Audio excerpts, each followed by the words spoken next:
you know, this lady, famous lady, Karen Armstrong, she's written a lot about religion and about Islam as well. I came to learn about the fact, somebody told me that she's not religious anymore.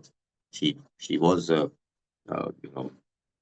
Christian in an early part of her life, but then she decided that she's not going to follow any religion.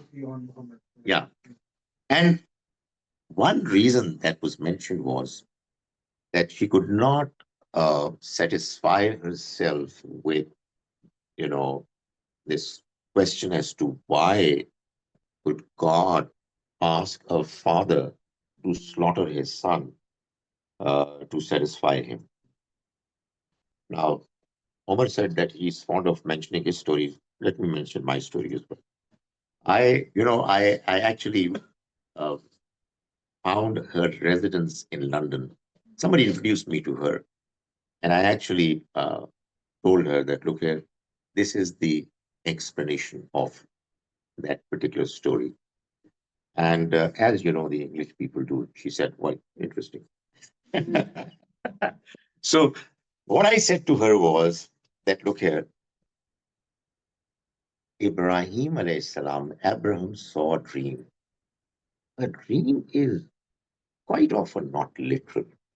It's always symbolic, hardly ever literal. So what the Almighty was asking Abraham to do was to sacrifice his son in the sense that he is not going to pursue any worldly career.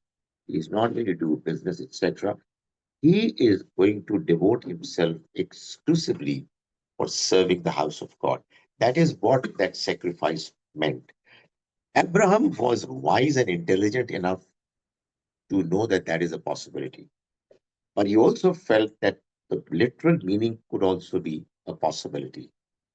And what is amazing about it is that he went for the literal possibility, lest the Almighty may be displeased with his decision.